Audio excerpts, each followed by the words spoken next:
여러분 안녕하세요. 프로서 DK입니다. 오늘도 아무 말 시간이 돌아왔습니다. 여러분들이 굉장히 호응을 많이 해주셨더라고요. 지난번 영상에 그 감정이 통하지 않는 사람한테 쓸데없이 에너지 낭비해가면서 감정을 드러내지 마세요, 이렇게 말씀드렸던 영상에 굉장히 많은 분들이 공감을 또 해주셨습니다. 근데 또 반면에 그렇게 감정을 드러내지 말라고 했더니 감정을 드러내지 않으면, 그러니까 화를 내지 않으면 굉장히 좀 만만하게 보고 호구처럼 생각한다, 이런 의견도 많이 있었어요. 그래서 이 부분은 좀 제가 말씀드리려고 했던 거랑 조금 다르게 전달이 된 건가? 뭐 그런 생각을 좀 했는데, 그리고 많은 분들이 그렇게 감정을 드러내지 않았을 때, 이제 화를 내지 않았을 때, 그럼에도 불구하고 이렇게 호구 잡히지 않는 법에 대해서 좀 얘기를 해줬으면 좋겠다라고 말씀도 많이 해주셔가지고, 오늘은 지난번 영상의 AS, 호구 잡히지 않는 법에 대한 이야기를 좀 해보도록 하겠습니다. 뭐 이거는 뭐 비즈니스 거래상의 뭐 일이라든가, 아니면 뭐 직장 내에서의 일이라든가, 뭐 여러 가지가 포함될 것 같아요. 물론 이게 사람마다 좀 처한 상황이 다르기도 하고, 뭐 적용될 수 있는 뭐 사례가 뭐 경우마다 좀 다를 수도 있지 않겠습니까? 뭐 너무 이렇게 막 절대적으로 뭐 이렇다라고 받아들이시진 말고요. 제가 그냥 몇 가지 알아두면 좋을 만한 팁을 좀 알려드릴까 합니다. 일단 첫 번째는요, 공부를 열심히 해라. 뭐 물론 이렇게 막 책으로 하는 뭐 이런 공부 말고, 뭘 공부하라는 얘기냐면, 저희가 하는 모든 일에는 통상적인 시세라는 게 있고 통상적인 선이 있습니다. 이 정도는 너무 과한 거야, 혹은 이 정도는 너무 후한 거야, 뭐 이런 통상적인 기준선이 있습니다. 그래서 여러분들, 제가 생각하기에 어떤 일에 대해서 초짜와 고수의 결정적인 차이는 그 선을 정확히 아는 거, 그게 되게 중요한 것 같아요. 상대방이 어떤 선을 제시를 했을 때 이게 지금 내 상황과 이게 맞는 선인가, 예를 들어서 뭐 직장에서의 어떤 일도 이렇게 주어졌을 때 이게 그 주어진 기간 안에 뭐 할 수 있는 일인가 아닌 일인가, 뭐 이런 것들을 대충 그 시세를 알고 있으면 좀 더 훨씬 얘기가 쉽지 않겠습니까? 그 시세선에서 플러스 마이너스 조금 조정을 할 수는 있겠지만, 이게 막 거기서 크게 벗어나는 일에 대해서는 본인도 힘들고 상대방도 힘들고 서로 뭔가 좋지 않은 결과가 나는 것 같아요. 스트레스만 왕창 받고, 혹은 뭐 일이 빠그라지거나. 그러니까 뭔가 뭐 일을 제시받거나 뭐 돈을 제시받았을 때 이게 어느 정도 적정한 선인가, 이걸 아는 게 굉장히 중요합니다. 아무튼 뭐 중고 거래만 하더라도 흥정의 기본은 시세 파악 아닙니까?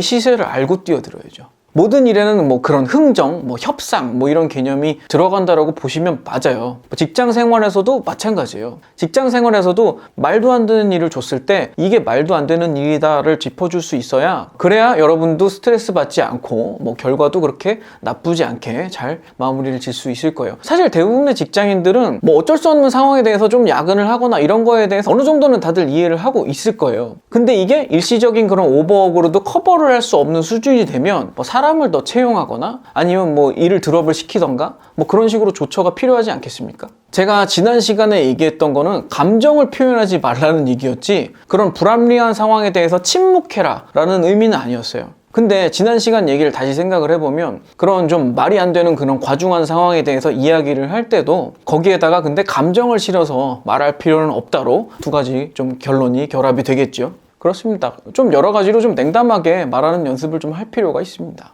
그래서 두 번째로 드리고 싶은 팁은, 그런 일관계의 대화에 조금 무게를 두었으면 좋겠다라는 말을 드리고 싶어요. 뭐냐면, 저도 같이 이렇게 일을 하다 보면 업무상 메일이나 업무상 뭐 메신저 뭐 이런 거에다가 굉장히 좀 업무 외적인 이야기들, 뭐 감정 섞인 이야기들을 일상적으로 많이 적는 사람들이 있어요. 메신저로 이렇게 뭐 농담 따먹기를 한다던가, 아니면 제가 되게 충격받은 게 업무 메일에다가 크크크 이런 거 적는 사람들이 있는데요. 절대 그런 거는 안 하시는 게 좋습니다.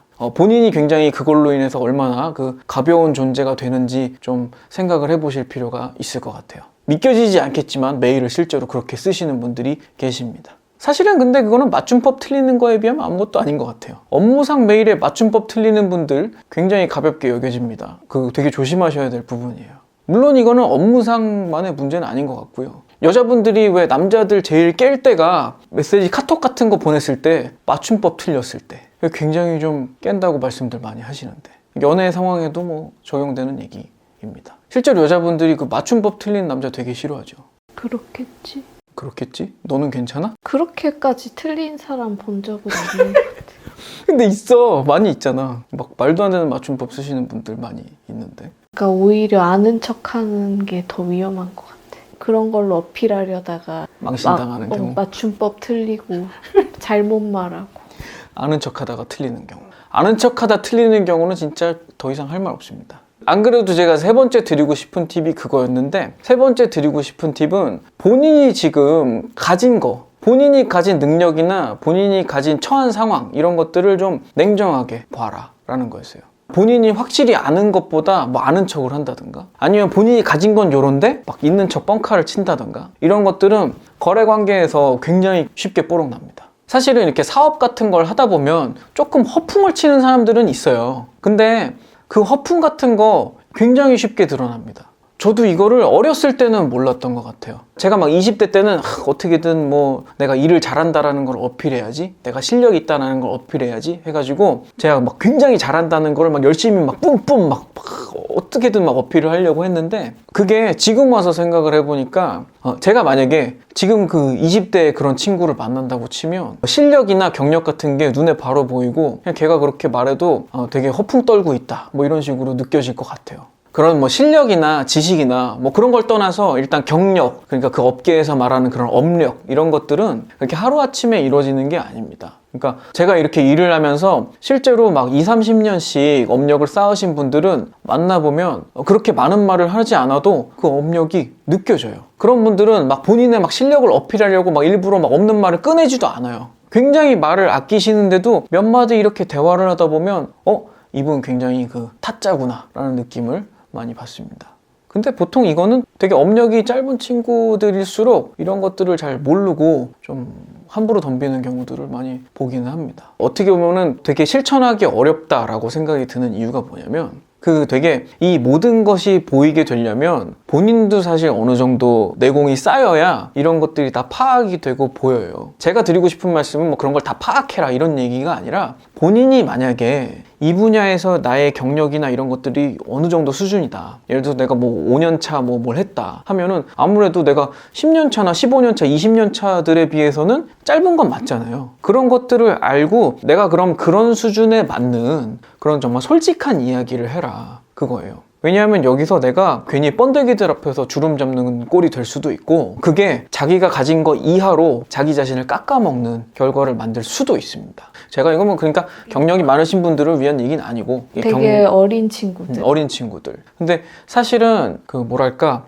좋게 말하면 되게 패기 넘치는, 굉장히 이 업계에 입문 딱 하자마자 뭐 학교 나온 친구들이 많이 그래요. 학교에서 배웠잖아. 학교에서 배워서 내가 프레시하게 탁 업계에 뛰어들어가지고 지금 뭐든지 다 할 수 있을 것 같고 의욕은 넘치고, 저 오래된 아저씨들은 굉장히 막 꼰대스럽고 이제 저 사람들은 뭐 의욕도 없고 좀 지쳐있고 뭐 이래 보이고 하니까 내가 저 사람들보다 더 잘났고 잘할 수 있고 막 이런 좀 의욕이 넘치는 그런 순간들이 있어요. 근데 너무 그 과욕을 부리는 게 오히려 나를 더 바보 만드는 그런 상황들이 생기더라 하는 거예요. 본인이 지금 처한 상황에 본인을 굉장히 객관적으로 바라볼 수가 있어야 내가 여기서 바보 되지 않는 방법이 뭔지 그런 것들을 더 잘 알 수 있는 것 같아요. 그래가지고 호구 잡히지 말라는 게, 내가 호구 안 잡히려고 발버둥을 칠수록 더 호구 잡혀요.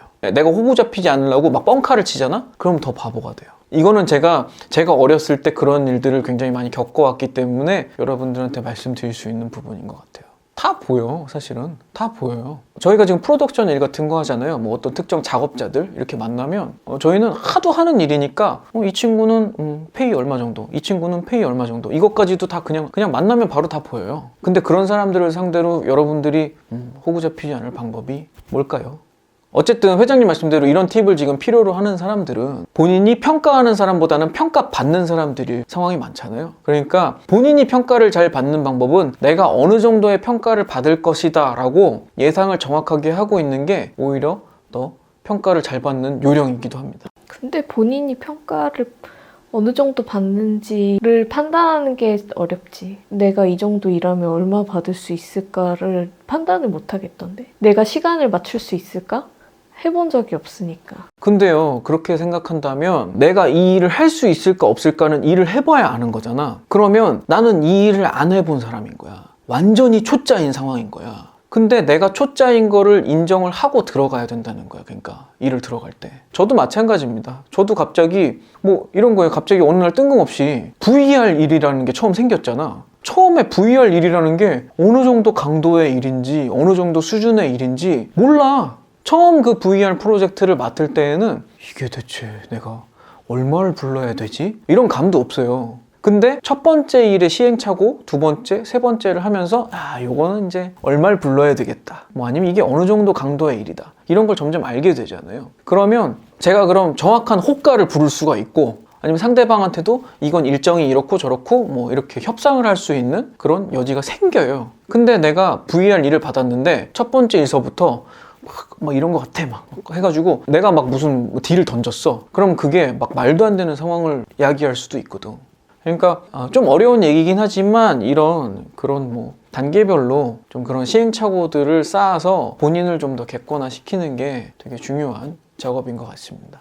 그리고 저는 좀 이게 좀 지나치게 좀 낙관적인 뭐 성격일 수도 있는데요. 만약에 제가 그렇게 해가지고 일을 했는데 끝나고 나니까 이게 좀 되게 호구 잡힌 것 같은 상황이 됐다. 내가 생각했던 것보다 일이 너무 빡셌었고 페이가 너무 짰었다. 그거에 비해서 이렇게 상황이 되면 그냥 상대방도 잘 몰라서 그렇게 했겠지라고 생각을 해버리는 편이에요. 차라리 내가 처음에 그런 협상을 할 때 내가 시세를 정확하게 알았으면 이건 안 되는 겁니다 라고 얘기를 했을 텐데 하고 그냥 넘어가는 편이기는 해요. 그리고 마지막으로 네 번째 팁 하나 드리자면 어떤 상황에서든 친절했으면 좋겠어요. 본인이 갑이든 을이든 친절하라는 말이에요. 그러니까 친절이라는 게 여러분 제가 감정을 드러내지 말아라 하는 거는 막 그런 막 분노를 표출하거나 상대방에게 공격적이거나 뭐 이렇게 하지 말라는 거예요. 왜 그러냐면 그것들은 결국 저한테 부정적인 기운으로 결국 돌아오게 돼 있어요. 친절하라는 거는 제가 갑의 위치든 을의 위치든 간에 그냥 막 무슨 엄청 막 이렇게 막 좋게 해주고 막 뭐 아부를 하거나 뭐 이렇게 하라는 얘기가 아니라 이게 참 그 어감이 애매한데 우리 보통 나이스하다고 하죠. 나이스한 관계를 만들어야 돼. 제가 지난번 영상 댓글에 진짜 위험하다라고 생각이 들었던 댓글이 뭐가 있었냐면 어떤 분이 본인은 호구 잡히기 싫어서 모두에게 굉장히 막 공격적으로 불친절하게 대한다는 거예요. 어떤 분이. 그거는요 모든 상황에 안 좋은 결과를 만들 것 같습니다. 왜냐하면 보통 저만 해도 나이스한 사람들하고 일하고 싶지 저한테 다짜고짜 굉장히 불친절하게 나오는 사람하고는 아무리 그 사람 실력이 좋아도 같이 일하고 싶지 않아요. 좋은 사람들은 좋은 사람들끼리 일하고 싶어요. 무슨 이게 뭐 욕쟁이 할머니 맛집도 아니고 제가 같이 일하면서 저한테 막 굉장히 뭐 불쾌하고 이런 감정을 좀 일으키는 사람들은 아무리 뭐 일을 잘한다고 해도 그런 사람들하고 일하고 싶지 않습니다. 다른 분들도 굉장히 뭐 대다수의 분들 좀 그렇게 생각하실 것 같아요. 만약에 본인이 호구 잡힐 게 두려워서 그런 식으로 막 그런 거래하는 사람들한테 막 나는 성질이 있는 사람이야 막 이런 식으로 어필을 한다고 하면은 결국은 어떻게 되냐면 그거를 감내하고 같이 일할 수밖에 없는 사람들하고 일하게 돼요. 조건이 안 좋기 때문에 그 성질 받아줄 사람들 하고 일하게 된다는 얘기예요. 근데 결국은 비슷한 사람끼리 일하게 되잖아. 근데 그 성질 내신 분이 또 좋은 분일 수도 있지 사실은. 뭐 실력 있고 좋은 분일 수도 있는데 너무 이제 그동안 당한 게 너무 있으니까 그런 식으로 표출하셨을 수도 있지. 근데 그거 좋지 않아요. 굉장히 좋지 않습니다.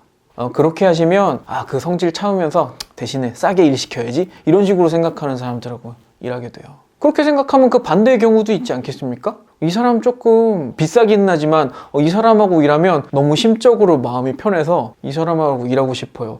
이렇게 생각하는 사람도 있지 않겠습니까? 여러분 그 같이 일하는데 물론 실력이 제일 중요하긴 하겠지만 그 같이 일하는데 되게 편안함? 편안한 관계? 이런 것들은 되게 중요합니다. 그렇지 않아요? 근데 오빠가 한 말을 다 합쳐서 보면 뭔가 감정을 드러내지 않고 편안하게만 대하는 사람은 난 싫어. 좀 직타를 날리고 이런 사람이 난 좋아. 이렇게 직구를 이렇게 날려줘야? 왜냐면 나는 사람이 너무 감정이 막 하하호호한 사람은 뭐 약간 그게 그런 아니야.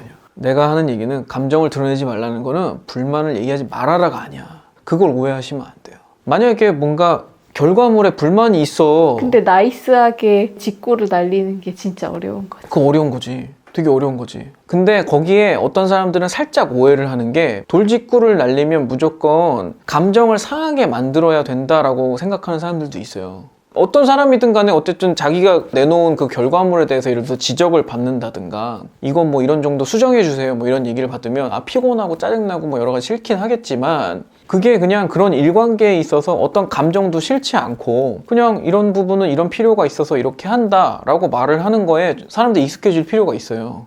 그리고 이건 좀 다른 차원의 얘기긴 한데 그 수정 같은 거를 클라이언트가 요구를 했을 때 이 수정이 옳은지 그른지를 떠나서 다른 버전을 보고 싶은 마음도 있구나 라고 좀 이해를 해주면 좀 본인도 스트레스 덜 받고 좋지 않을까? 일을 오래 하다 보면 어느 정도 요령이 생겨요. 그런 부분에 대해서는. 내가 여태까지 음악 작업을 20년 동안 했지만 한 큐에 첫 번째 버전 오케이 하는 클라이언트는 만나보기 진짜 힘들어. 왜 그런 줄 알아요?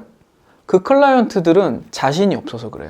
제가 한 번에 오케이 하는 클라이언트들을 보면 그 유형이 있는데 그 사람들은 이게 좋다, 나쁘다를 굉장히 자신 있게 딱 한 번에 판단하는 사람들이야. 그러니까 그런 클라이언트들은 만나기 힘들어. 그치. 그래서 내가 광고 일 되게 싫어해요.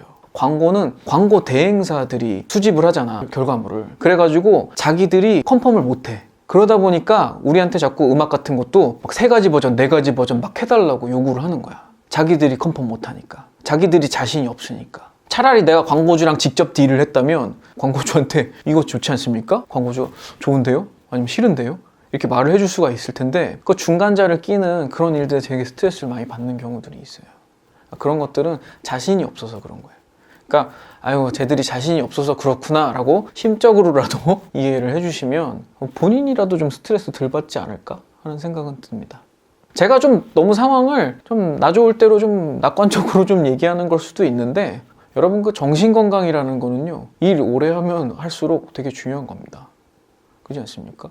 아무튼 뭐 이외에도 막 여러 가지 뭐 팁들 뭐 꺼내자면 막 한두 끝도 없이 있을 것 같고 뭐 상황도 여러 가지 뭐 경우에 따라 굉장히 많이 다르기 때문에 저한테 들으실 수 있는 뭐 필요한 조언이나 이런 게 있다면 뭐 댓글로 남겨주시면 또 뭐 이렇게 얘기를 또 더 해보도록 하겠습니다. 근데 뭐 아무래도 이렇게 아무 말 시간은 끝도 없이 갈 수 있기 때문에 적당히 오늘은 요 선에서 끊도록 할게요. 오늘 방송도 여러분께 좀 도움이 됐으면 좋겠고요. 더 깊은 얘기, 더 많은 얘기들은 네이버 카페 프로세DK 네이버 카페에서 나누도록 하겠습니다. 저는 다음 방송에서 또 찾아뵙도록 하겠습니다. 지금까지 프로세DK였습니다. 감사합니다.